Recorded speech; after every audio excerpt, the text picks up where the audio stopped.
How are you? We're in your shop in Tivoli, New York, Mhm. and you are White Clay Kill Preservation. Yes. Did you say windows are your superpower, or what do you think? I would say that windows are my passion. Passion. Yeah, before like 2016, I was doing all sorts of, if you had an old house, I would do anything. I would insulate your basement, I would plaster your walls, whatever.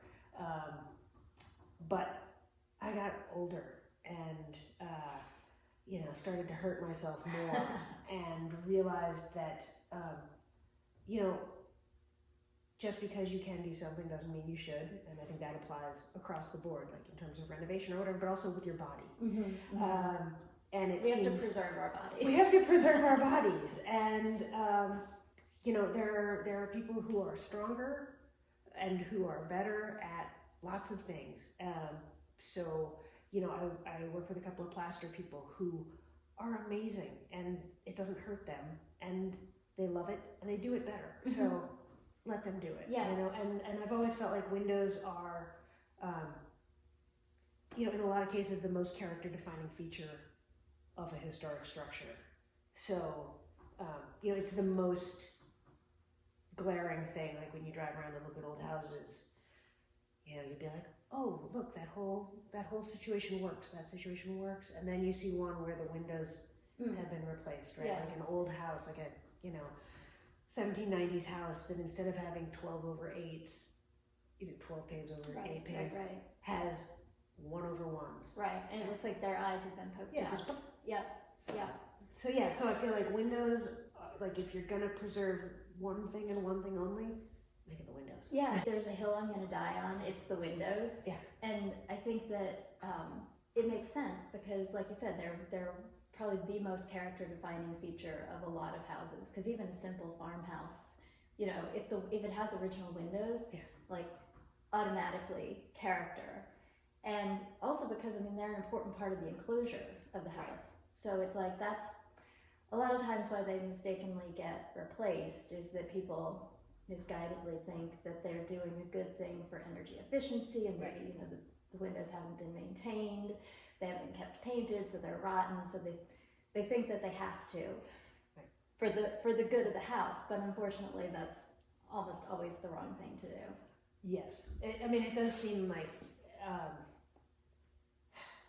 windows are the thing that has or the feature that has suffered the most in the past probably 30 years in terms of perception. Mm-hmm. Do you know what I mean? And I think it's turning around now, but it used to be that you buy an old farmhouse and the first thing you do in renovating is take out the old windows. Right. And I think, I don't know if it's lobbying on the part of the window industry or what. Yeah. But, replacement windows are like lather, rinse, repeat, right? Yeah. Like, once you start replacing them, you have to replace them every 12 to 15 years. Yeah, if you want them to be so-called energy efficient and because they fail. The modern ones fail. The thing about old windows is that yes, they need maintenance. They don't last forever, but if you maintain them, you can put them on a repair cycle. And they can last indefinitely at that point because they're parts that are put together. And we'll look at some of the ones that you're working on here in the shop. But it's like versus a window that you buy at Home Depot or something. It's a unit. It's a product. Yeah. If one part of it fails, the whole thing is shot. Totally. And you just have to get rid of the whole thing and replace the whole thing. There's no repairing a vinyl window, because once the seal breaks, it's just gone. Yeah. It's just gone. Yeah. Like they're built to fail. They're built to fail. And exactly. And also they're made with material that is not as good, right? So like even a wood window, even a modern wood window is problematic, right? Yeah. Because modern trees are a bundle of straws. Yeah. And so if most wood today, it's farmed. So when you look at the cross section of a new 2x4, for example, you'll see growth rings that show that this tree was allowed to grow for 8 years. Whereas, Yeah, I was going to ask, what kind of wood is this? Like this is a circa 1905. This is circa window. 1905 window, and I mean, this thing is mighty. And like it's just so chunky, these It's- pieces of wood, and they're solid. They're they're not like solid. veneered They're not or veneered. I mean, they're laminated. veneered, yes, but it's But not 3 layers of veneer. yeah, You know, if yeah, you but can not call it like that. each one is not like laminated. Exactly. Yeah. Like it's really just beautifully done. And if I would love to show you a cross section piece, something old. Well, we'll find something. But but a piece of old material is allowed to grow. Look at this. No. Well, yeah. I'll show you. You can see the growth rings here. Yeah, like how tight, How tight this is, right? Which means it's going to be much less porous. and it'll be stronger and more resilient to rot, and because again, these are part of the building enclosure, so they should be designed to get wet, to dry out, Exactly. To breathe. to protect the interior from the elements, but they're going to take a lot of abuse just because of their function. Right. So the design and the materials are critical. Super important. Yeah. And I mean, these are And infinitely I should say repairable. the labor, the skills to actually keep them in good condition. Right. Because It's that's part it's of a it. matter of maintenance. Yes. I mean, we've worked on windows from 1750. And sometimes you have to make a new piece. Sometimes you cut what's called a little Dutchman, right? A little piece to put in. But yeah, as long as you have a respect for the materials, and don't expect, I don't know, they can be as energy efficient as modern windows with the benefit of actually lasting. Yeah. So with Yeah. a properly fitted storm window, you're getting the same effect as a double glazed window, except you actually have more dead air space in between, and you're protecting your primary sash. And and you're getting a better fit on. You're sealing the hole in your building envelope more effectively. Right. Than just Well, popping in. I was at a site yesterday actually that had, white vinyl windows, probably the cheapest windows anybody could afford, and they've been put in by a developer in this 1850s house, and you could see like how the opening is one size, Right. but of course, like these are not custom fitted windows, so they're just a standard size. So it had been like filled in with wood. Yeah. Which is not a great insulator, Right. around the edges, and then spray foamed around that. Right. So it's like the points of failure were many. Oh, totally. So it's like, not only is that not energy efficient, because most of the energy that you're losing is not through the glass, it's through the gaps around the window. So if you've got a custom, properly fitted window, it's automatically going to be a better seal. Right. And then the fact that these cheap, crappy windows, once they hopefully unfortunately they're trash. Right. I mean, they will go into the landfill. I mean, there's nothing sustainable about that at all. They can't be recycled. Right. It's just, No, it's bad. it's not good. Right. And I think the statistic is that in order to recoup the cost, they used to say that to recoup the cost of replacing your windows would take 40 years based on energy savings. But in 40 years, you would have replaced those windows 3 times. Yeah. So to recoup the cost the first time, Right. Right. So when you think about it like that, it's kind of a no-brainer. Yes. Absolutely. So now you've got this window, which is like 120 years old, Exactly, yes. and it needs a little love. It needed some love, so Yeah. this came out of our friend Pippa's childhood home. And I believe this was when her parents were selling the house, and they had done some renovation, and this window had come out, and But they She had wanted to keep they it. had the foresight to keep it. they had the foresight Yeah. to keep it. And I think that Pippa has been carrying this window around throughout her life, On her back. On her literally. back. waiting to build a home to put this window in. So, so yeah, a few months ago, she dropped it off at my shop and asked me to, restore it. And so right now it's, we stripped off all the paint, we took the glass out, made some repairs, and now have oil primed it, reglazed it with an oil-based putty, and so now it's just about ready to go to its new home. Yeah. Whenever the home gets built. Whenever the home gets built, yeah. But you know what I love about it is you haven't repaired all of the nicks and bruises. It's like, and some of this is the old glass, and then you've recycled other glass from other windows that are no longer with us. Yeah. So there was, I think, 4 panes of glass that were intact, and so we put those back where they had come from, and then cut some salvage glass for the rest. And then with the keystone, I guess, up here, it was pretty degraded up top, but I didn't want to lose, so that the water been hitting this, but I didn't want to lose this surface. Yeah. And so what I did is I took the keystone out, removed the back of it, and sistered on a piece of treated wood. Just because, we could make this look new. Yeah. But that's not the point. Right. Yeah. Right. So how much paint did you have to strip off of it? There were several layers. And you wanted to get it back down to a certain. I wanted to get it back down to wood. Down to wood, because had it been painted with like oil, latex, like layers of different things? It had the 20th century all over. Okay. It had all what was the original color? Oh man, that I don't remember. I want to say it was a green. Okay.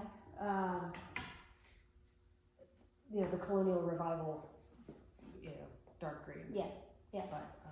But then, but you want to get it down to bare wood so that you can then build up the paint layer again and not have it be stable and not gonna. I wanted to be able to feed the whole, because by doing an oil paint base, you're feeding the wood, right? And because that makes sense. Like, because you're not just coating it with something. You're not just putting like a layer of plastic on it.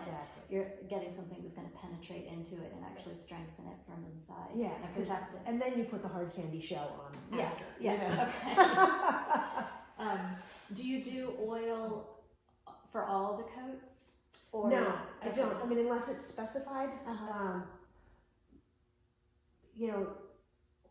My grandfather was a paint manufacturer. He made oil paint in his garage. He had his clients who were paint contractors throughout New England, and they would call him up and say, "Hey Ned, we need 50 gallons," and he would only make white oil-based paint, and he would then, lead, and he would drive around and he would only sell to contractors because he said homeowners would mess it up. Yeah.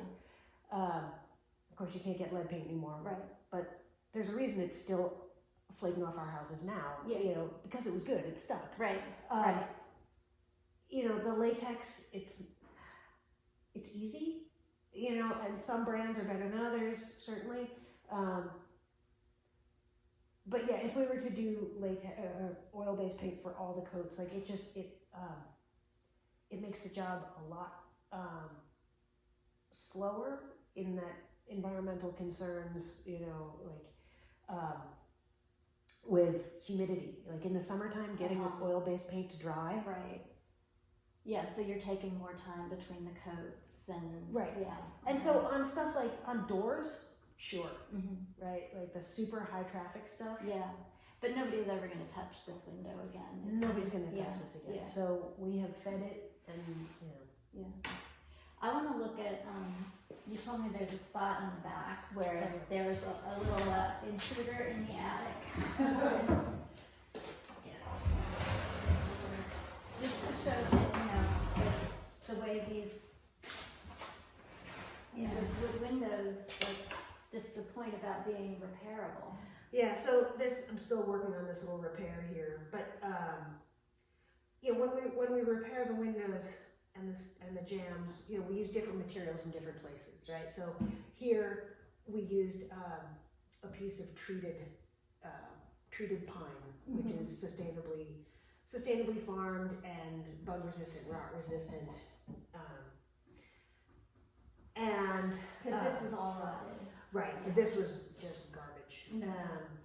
But we were able to fix it. And then here, there was something that chewed on this little muntin. So we use West System epoxy in places like that. So we build it up and shape it, and then once it's cured, then we can sand it and carve it. Yeah, and just make it follow the profile. Just make it follow the profile. Yeah. That's great. And I mean, really, each window that we then you can see the new layer that you put back here. Right, and that too is the treated. Yeah. Do you know what it's treated with? I do not. But it's some It's sort of environmentally, yeah, friendly. like insecticide. I think it's probably like some sort of boric acid. Okay. Yeah, and then what I'd like to do is just put like a copper cap. Yeah. Here, right, because you've got end grain. Right. So the end grain is where that's where like it's the straw that Exactly it sucks up all the moisture. Yeah, and that's where the snow is going to sit. Yeah. I've heard people doing that on the tops of their shutters too, capping them with copper. Yep. Is that something that you recommend? Totally. Okay. I mean, anywhere where you've got end grain needing moisture, like you have to think about like water's great. We need to live for 70% water ourselves, but like it is so bad for houses, and it can move in the strangest ways. Yeah, it'll end up where you absolutely do not want it. Yeah. But well, good. So, but that's the thing. That's like the preventative aspect. It's like that's part of the skill, the craftsmanship that goes into it. Also, is like thinking ahead to this is not. You're not looking to restore this window again in 15 years. Right. Like this is hopefully. Yeah. This window's going to be fine when I'm dead. Okay. Yeah. But when you'll have trained a whole army of other people who are hopefully perfectly capable through this of kind of maintaining proselytizing. Yes. I hope to spread this passion. Pay attention. Okay, so let's look at some other windows. These, I just want to point out, these are templates that you do, right? Yeah, so we have two main things that we do, right? We restore windows and we make custom storms. And they have to be custom because they're old houses And again, you want to fit them perfectly. Fit them perfectly. Right. So what we do is we go and make templates of each window opening, and then we make marks on them to show like where the mid rails are, because you want the mid rails to line up, and we'll it's a 3-degree sill angle, also important. Okay. And then we come back to the shop and make the window. We make the frames a little big. Oh, these are storm windows. So Okay. these are storm windows. See, these are like traditional wood storms. So that's the layer that goes on outside, on the outer side of the window, and protects the window underneath. Yeah. So you've got the two layers of glass that are insulating. Yeah. So you're getting the double glazed unit, and then we cut a kerf, which is a groove around the outside, and we put silicone weather stripping in this. Okay. So when it goes onto the house, it goes. Does that make it hard to get on and off seasonally? No, because we don't want to make them super tight. We leave a little gap at the bottom, so Right, so water could get out if it gets in, and because moisture. It's an old house. You're always going to have some a little bit, condensation, especially in bedrooms and bathrooms. Yep, right? yep. Like when you're breathing, you're creating moisture, and it's Right. going to find a way through your primary sash. Yeah. And it's going to hit the cold glass. Yeah, so you don't want to seal it at the bottom. No, don't seal it at the bottom. So then we hang them with, traditional hangers. And what's the material? Is this pine? This is the treated material. What you as used for the sill, Yeah. And also, I mean, the thing about wood is it conducts the cold less than aluminum does. I mean, triple tracks, if you've got them, they're doing, more than nothing.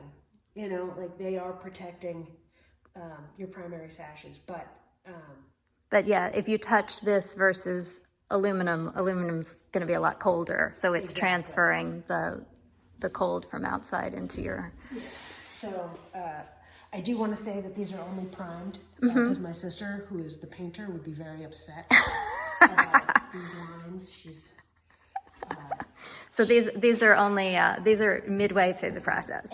Okay. exactly. So what else? We have. Do we want to look at some of these? Yeah. So these are These are pretty awesome windows. Yeah, tell me about they're these. In kind of rough shape. Yeah. They are from there's a house in Hudson that's from about 1830.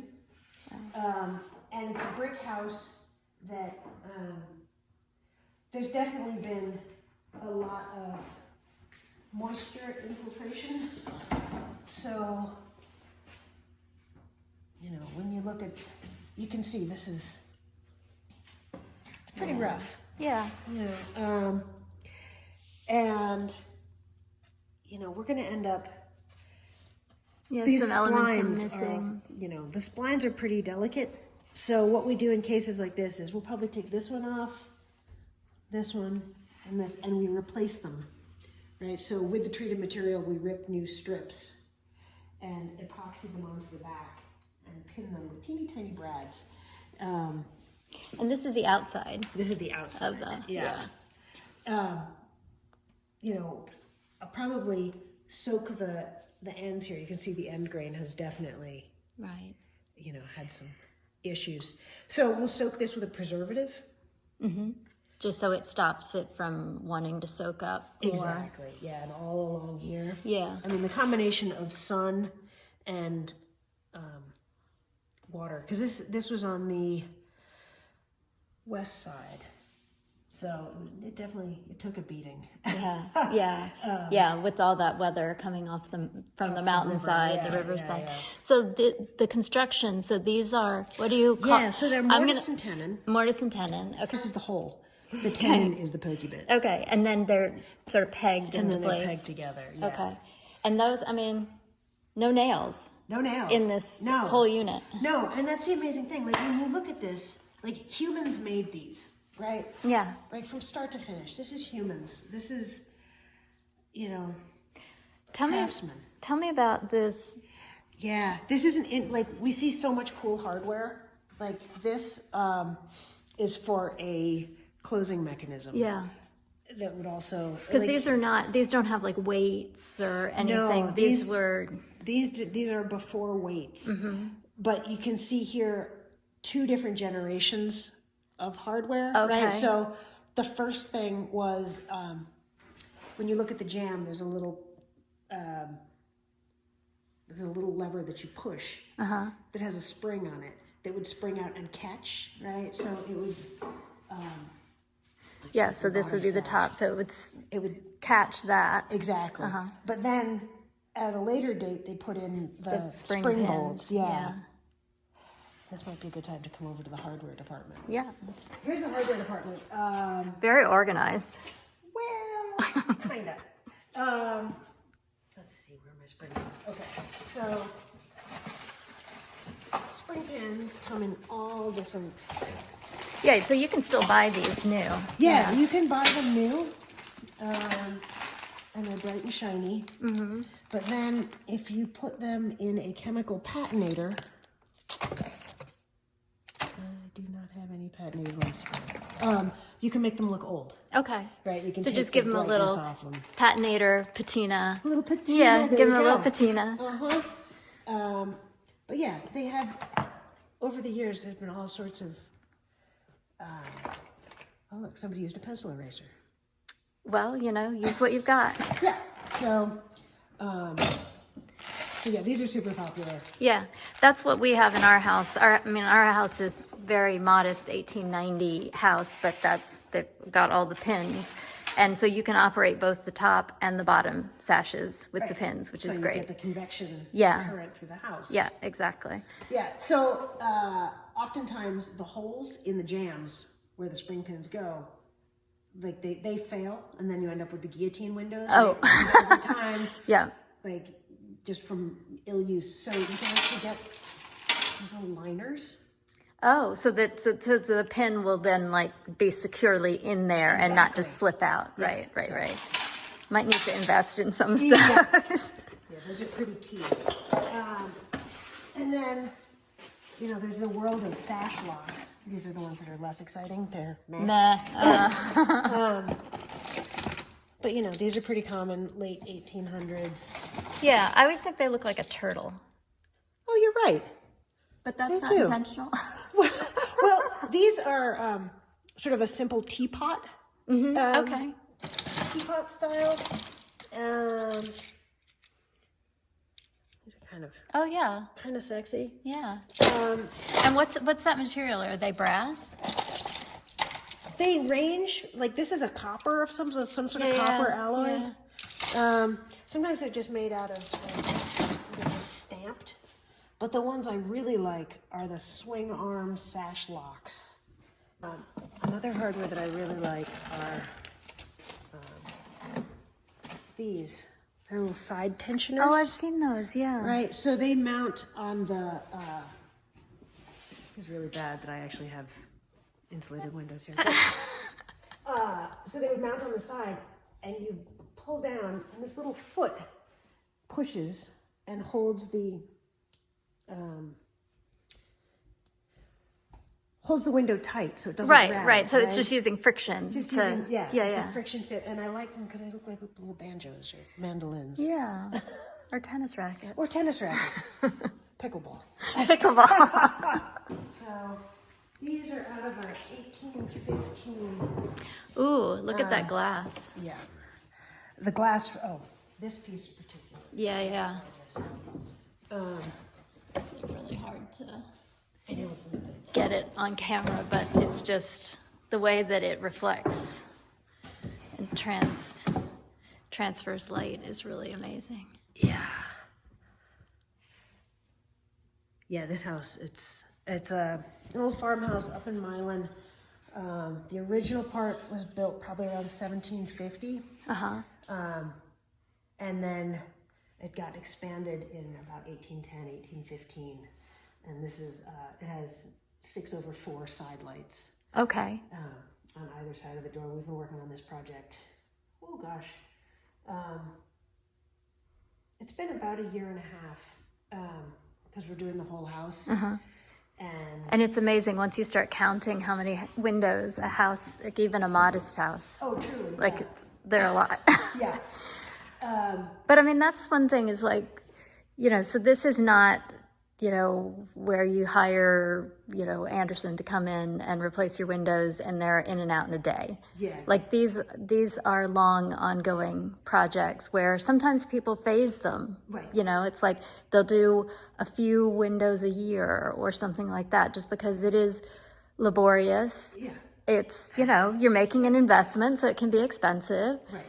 Yeah, I mean, we mostly work in stages. Yeah, and you don't want to have all your windows out of your house at one time. Yeah. So, Yeah. I mean, and also it's, people are always so happy to get their windows back. Yeah, I know. It's like, yeah, but I mean, it just underscores how important they are. I mean, because like, it's don't take them for granted. Yeah. I think that's the takeaway. Yeah. No, and the process is that, we go and we take the windows out, and if there are storm windows, we leave those in place, or we'll make storm windows, as part of it. But look how thin. So and you these call are these actually replacements. Okay. Like we had to make but the originals were this thin. Yeah. Also, so it's like no wonder that they didn't last, 200 years. Oh yeah. But yeah. But the funny thing is, with the windows that are older, the ones that are 1780 or so, 1750, the splines are wide. Right. So, these windows are pretty thin, but we were working in a house yesterday that's from 1763, and the windows are a little more than 3/4 of an inch thick. Wow. And the profiles are about 7/8 wide on the front. and very flat. Like these are very typical of the early 1800s, and they're super delicate. Like this, you know, this is like 1/8 of an inch here. Yeah. There's nothing. Oh. So when you look at the different windows, you'll see like windows really reflect like the time and the technology and the fashion, right? Like around here, you know, before 1800, you're looking at like 12/8s. Then, and also 6/6s. And the glass panes are small. You know, they're like 7x9, 6x8. As you know, you move into the 19th century, 9/6s are the fashion. And so, and then you start getting it, like as the technology changed and you could make bigger and bigger panes of glass, you would either update your old house or you'd be building with that, right? So then by the mid 1800s, then you're getting into the 2/2s, you know, later 1800s, until finally like 1900, then you get the big panes of glass. Right. And you get into like 1/1s. But it's interesting because it's a shorthand, right? Like, so you can drive around and you can see like what's the oldest house in the neighborhood from the windows. Yeah. If the windows have been preserved. Right. But so why would they have a different number of lights in the top sash versus the bottom sash? Like, what is that? Is that purely fashion, or is there any function to that? That's an interesting one, because I've wondered too. And there's actually a house that we worked on up near Hudson where it was 9/6s, but some were 9/6, but some were 6/9. Okay. Which was just kind of weird. And they were all replacements, but like 1815 replacements on an older house. I don't know. I mean, I might think if there was any reason for it, it would be that to move a 6-light sash would be easier, right? Like because the more lights, the probably heavier the sash would be, or that, but also just friction. Uh-huh. Do you know what I mean? Like wood on wood, like there'd be a bit of friction, and maybe it's just easier to do that, right? And 9/6s, they're you're not going to see 9/6s that are weighted or where the top sash is operable. Okay. Like they would be single hung, meaning the top sash is fixed in place. So a 9-light sash would be fixed. Right. Whereas 6 lights could be operable. I'm just thinking it's more generally 9/6 than 6/9 for friction. Okay, interesting. I could be totally wrong. Well, and all of these windows would have been made locally, right? Yeah. I mean, there weren't big window factories, that they would just be local carpenters who made windows. You would probably have somebody who like specializes, right? Like a joiner. But they would, set their apprentice to making the windows. Do you know what I mean? Right. The master craftsman is making the staircases. Yes. Doing the fancy stuff. Yeah. Like, they give a kid a pile of small material and a hand plane. And say, make a couple thousand of these. Right. Do you know where any of those original shops were located? Do you know like who some of those joiners were, or the master craftsmen of the Hudson Valley? There's always been families of house carpenters around here. So Germantown, Claremont, it was the Klum family. Okay. Klum. CLUM. Oh yeah. Okay. It's like Klum elbow. No, that's no, it's Crumb. That's Crumb. Okay. Yeah. No, the Crumbs are Palatines, and okay. They had this habit of naming the firstborn son of each generation Philip. Generally Philip Henry. But it was like, if you had 2 brothers, they were both going to name their firstborn sons Philip Henry. And so it's really hard to...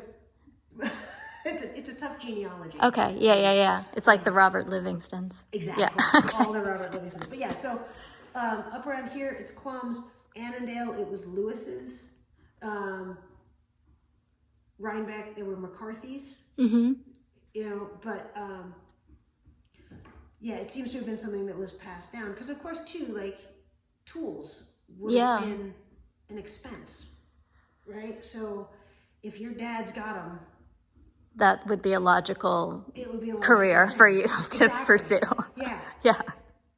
So But, and they would never sign their work, right? I mean, have you ever seen a carpenter or, once, okay. it must be more than one. But, you know, you see things like in attics, people will write. Right, yeah, like the little work, like builder graffiti that you find the behind. graffiti, Yeah, right? yeah, yeah. Like this house painted by, you know, whatever. Over at the Hotel Tivoli, actually, I took out a windowsill, and on the bottom of it, it said J.H. Farrow and Sons. Okay. And having talked to somebody else who did a lot of work over there, he signed all of his pieces, right? And maybe that had to do with, you know, it's coming from the mill and it's marked. And it was for him, for his project. him, Okay. right? Like the my house, actually, I stripped the paint off some windows and it said S. Klum. But I mean, I think it was the builder, but Stephen Klum also built my house. Okay, so it could be the client. Could be the client, could be the. But I think it was both in the case of my house. But Jacob Farrow definitely built that house, or built the hotel. You know, in 1910. Right. Fascinating. So, but early on, the profiles are the same on 1760s windows around this area. Was there one guy? Was there one? You know, it's hard to say exactly. Right. Interesting. Yeah. What's the oldest window that you've ever worked on?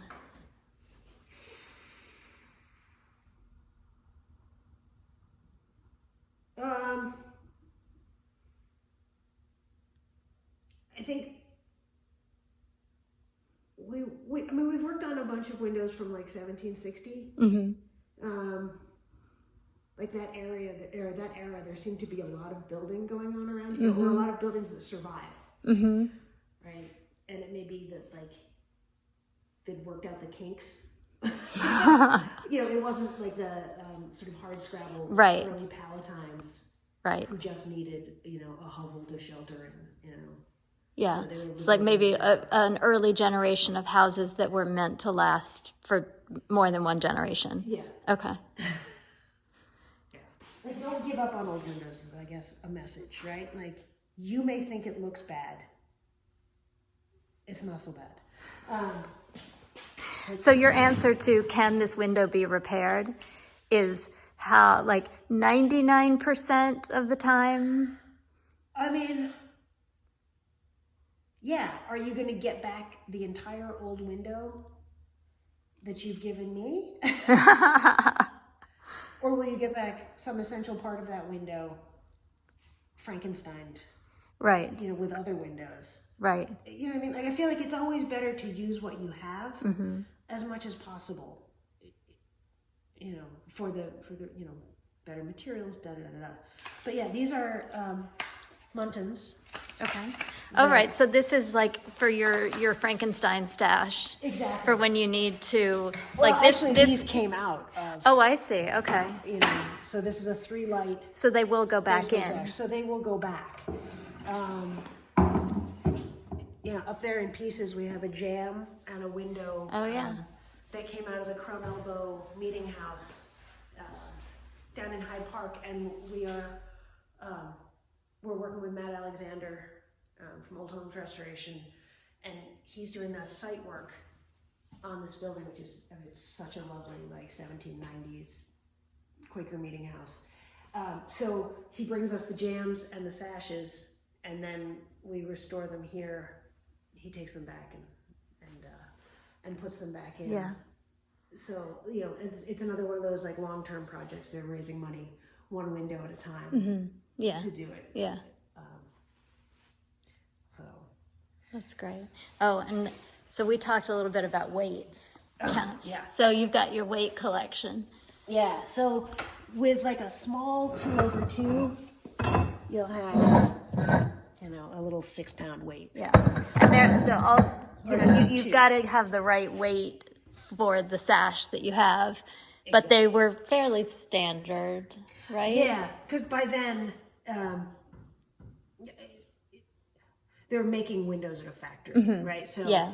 So by the late 19th century, they're making them in a factory, and so it's standardized parts. Yeah. And so this is like, you've got these here because you'll recycle them for windows that have lost their weights at some point, and you'll just match the weight to the sash, Right. and then So so you have that the two they. weights And honestly, a double hung window, counterweighted window, you can raise and lower with a finger. Absolutely. Which is amazing after having struggled with, trying to open like spring, Oh yeah. operated vinyl windows. Oh yeah. No, and so oftentimes we'll go into a house and people will say, "Oh well, we need to replace our windows, but we were told we should talk to you first." And they're like, "These windows don't open." I'm like, "Well, that's because the ropes broke and your weights are gone, right?" And so you have this like 13-pound sash that you're trying to. Right.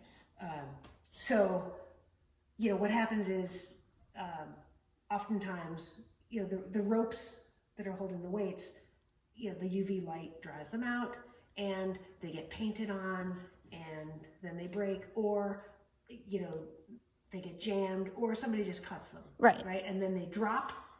And in, mid 18th century, mid to late 18th century, or 19th century houses, oftentimes they're balloon framed. So they just drop and they're gone. Oh, There's really? just So the nothing to pockets catch go them. all the way Yeah, sometimes there's just into the nothing there. wall cavity. Yeah. Okay, I always wondered that. So they're not like the weights might not be just like in the pocket somewhere. Like they just shot down to the basement. Yeah, yeah. I mean, sometimes they're in the pockets. A lot of the time we find them in there. Uh-huh.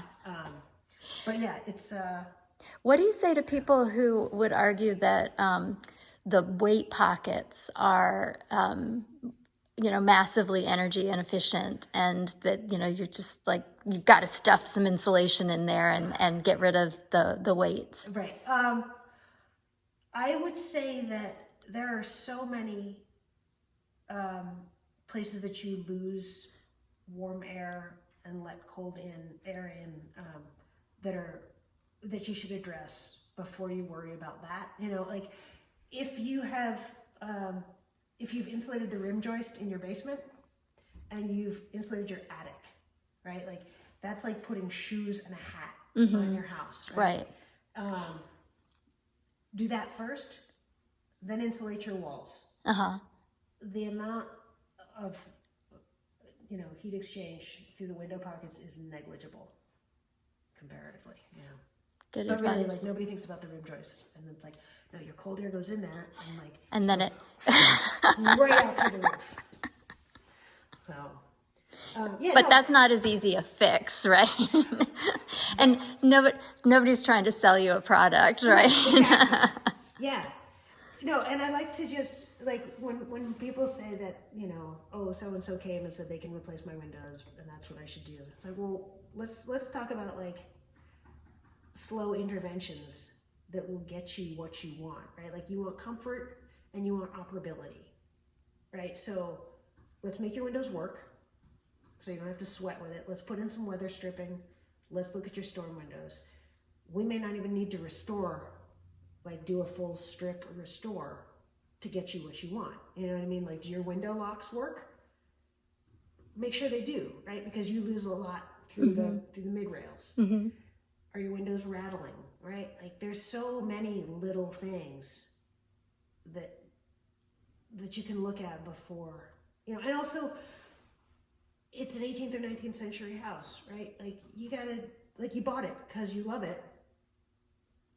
Well, it's a relationship. It's not just like buying a condo and moving your stuff in. Like you have to negotiate with an old house, and like when people are like, well, my windows, they're so drafty. I'm like, well, you don't have any curtains. Yeah, it's drafty. Yeah. It's like, you don't have any rugs. Like slippers, a sweater, and some curtains are going to like improve the quality of your life immeasurably. And cost a lot less than 30 new windows. Yeah, totally. And so how long have you been in this space? I've been in this space since 2017. Oh wow, okay, Yeah. so not that long. No, but before that, I was in a much smaller shop next door. Okay. Since about 2003. Oh wow, okay. And Yeah, so it's been a while. when did you found your company? We became a named entity in like 2018. Okay. But I was just, working under my own name. So you're just Emily Majer. Just Emily Majer, Yeah. hired hands. Well, no, because that's like, I know when I first moved up here in like 2007, 2008, like you were already a household name for anybody who had an old house or aspired to have an old house. It was like, oh, you need to call Emily Majer. And mostly synonymous with windows. What's your favorite part of the workday? My favorite part of the workday. I don't know, every day is different. Mm-hmm. And Because some days you're in the shop, some days you're on site. sometimes I'm on site, and I like to build in time for adventure. Do you know what I mean? Like, sometimes there is just the unexpected, like going to look at a job is never just like going and counting the windows, and I really do, I don't know, like the house is, like the whole house is as important, Yeah. so. Because the windows are an important piece of it, but it's good to understand the whole context. Yeah. And, houses, if you can read them, they'll speak to you. Right, and so I really like to talk to people about their houses, Mhm. right, and like find out like where they're coming from, and what they love about it. Yeah. Because it is an investment, but also it's like if I can help to provide some context or help them to see something that they might not notice, you know what I mean? Like Right. some, I don't know, there's always like some little piece of hardware or some little special something, Mm-hmm.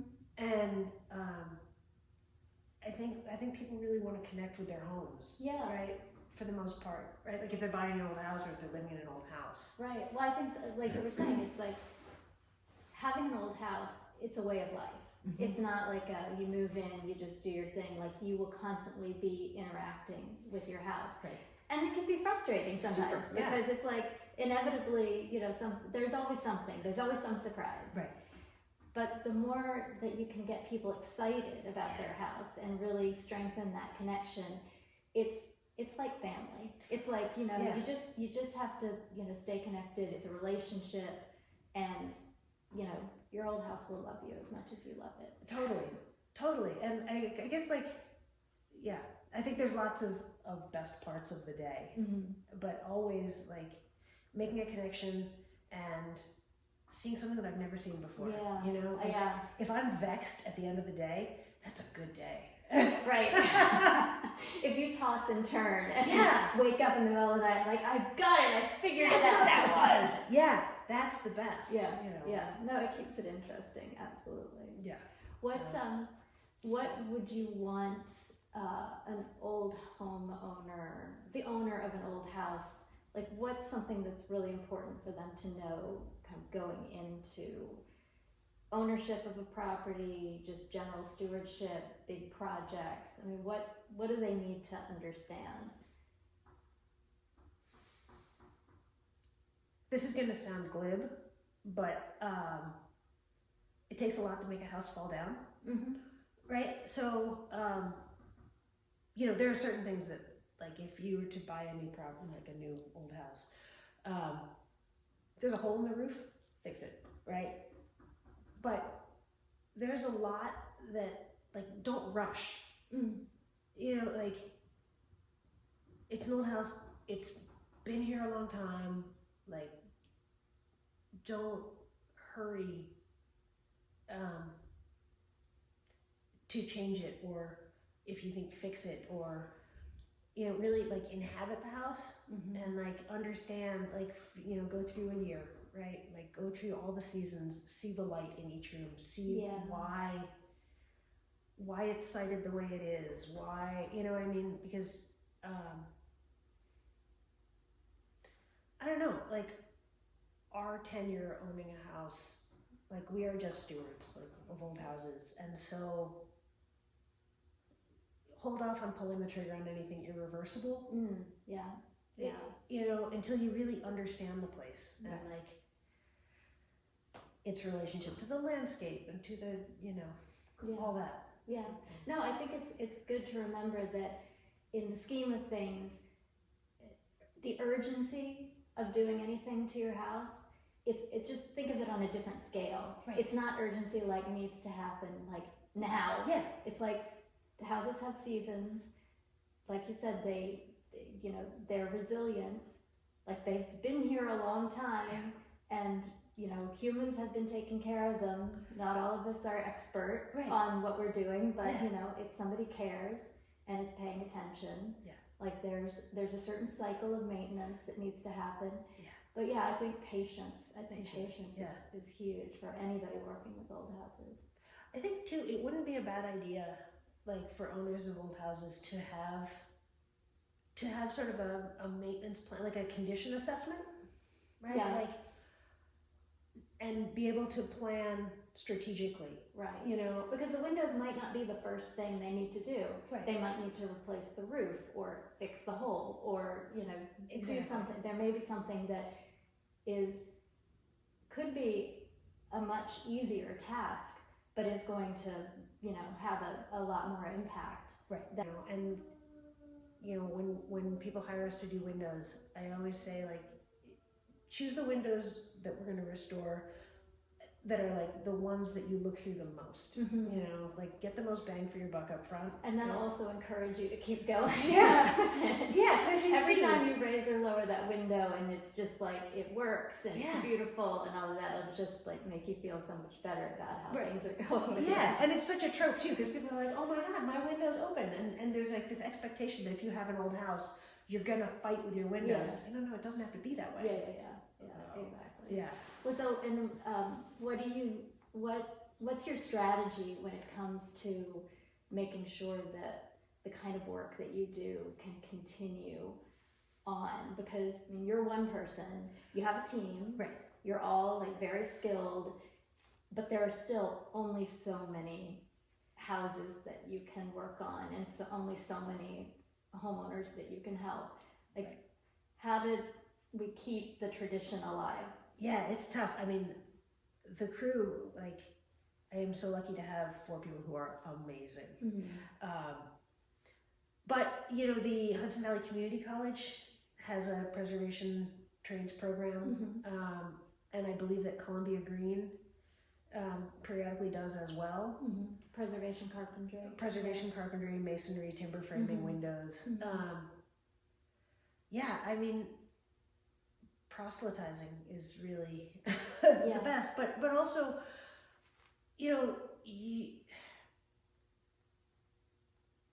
I think one of the things that can make it appealing to, I don't know, I think one of the things that's really appealing about it is that at the end of the day, we all know that we've done our best. Do you know what I mean? Like, we're not trying to do it fast. We're not trying to just get it done, bang it out, right? Like, there's no doubt, like, each job that goes out, it's like, okay, we did the very best that we could do for this house, right? So there is a deep satisfaction in that. But also I would tell young people, like, it's a good, like, preservation trades, it's pretty awesome because it's a niche. Do you know what I mean? Like, you're not, you can take pride in what you're doing, but also, honestly, you can charge more, right? Because it's a craft, right? It's not an industry, right? And it's a unique skill set that is, it's like it's not like we wished that there were millions of people who knew how to do these things, but that's not the reality. Right. There's a lot of job security. There's a lot of job security, and there's a lot of people around here who do, various aspects of the trades, and so it's a really great community to be part of. Because chances are you're not going to get rich doing it, but there are so many satisfactions to it, and you can make a really nice life and be with other people who give a damn, and work for people who care, like, old home owners generally do love their old homes. So it's a pleasure to be part of, their journey with their old house. Yeah.